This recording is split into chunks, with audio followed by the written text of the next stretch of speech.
大家好，下边我们接着学习咳嗽分症论治当中的内伤咳嗽。内伤咳嗽，首先我们要来学习痰湿蕴肺。痰湿蕴肺在临床上，它的主症是咳嗽痰多，咳声重浊，痰色白黏或者是稠厚，每于晨间咳嗽比较重，因痰而嗽，痰出以后，咳嗽的症状就会减轻。还会见到胸闷、顽皮、恶心、腹胀、大便食糖这样的兼症。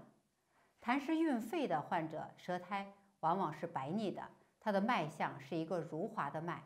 对于痰湿蕴肺这一个症型，我们采取的治法是燥湿化痰、理气止咳。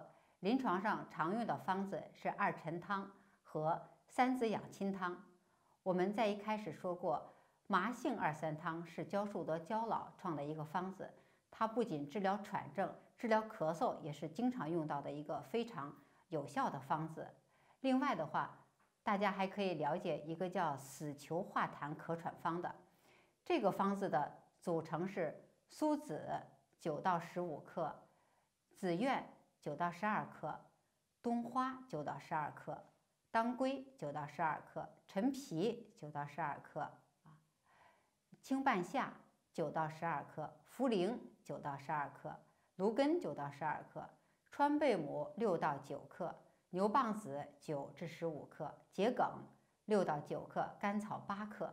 这张方子的功能是宣肺降气、化痰止咳，它适用于慢性咳喘稳定期、咳嗽痰多、舌苔腻的。如果是兼脾虚临床上见到乏力、身体疲倦、食少便溏的，可以加上党参、白术等。如果痰多、色白、清晰、明显的畏寒的，要加上干姜、五味子等。如果是高年肾虚或者是阴血不足，在临床上见到咳嗽痰多、痰白有咸味儿，或者是咽干口燥、舌苔薄腻、脉细滑的，要用到金水六君煎。这张方子是景岳全书当中的方子，在临床上非常多用。这张方子是二陈汤加上熟地、当归，其中的熟地要求用砂仁拌打，以免滋腻，起到一个化痰止咳、补益肺肾的效果。第二个症型是痰热郁肺。痰热郁肺在临床上可以见到咳嗽气急粗促，或喉中有痰声，痰多止黏或者是稠黄，咳吐不爽，或者是痰有腥味儿，或者是咳血痰。同时兼见胸胁胀满、咳时隐痛、面赤，或者有身热、口干欲饮、大便干、小便黄。痰热郁肺的病人，他的舌象往往是舌质红、苔薄黄腻，脉是一个滑硕的脉。在治法上采取清热化痰、速肺止咳之法。临床上要用到清津化痰汤加减。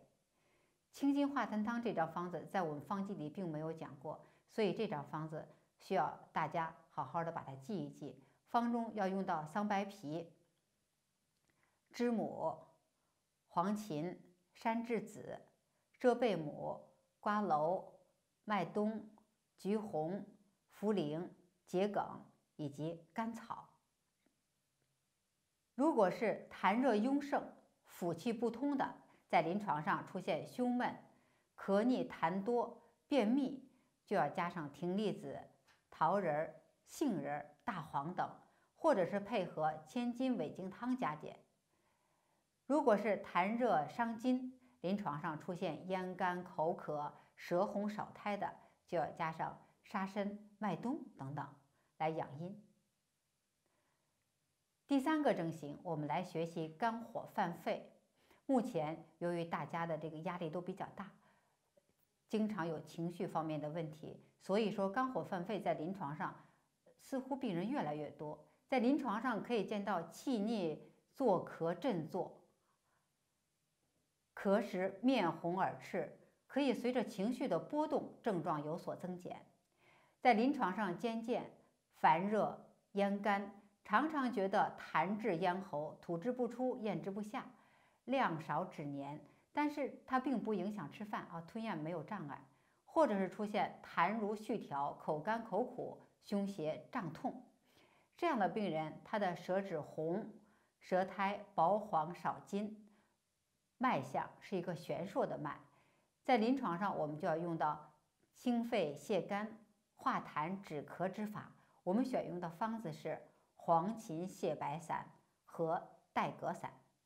方子当中用到桑白皮、地骨皮、黄芩、知母、遮贝、杏仁、桔梗、甘草。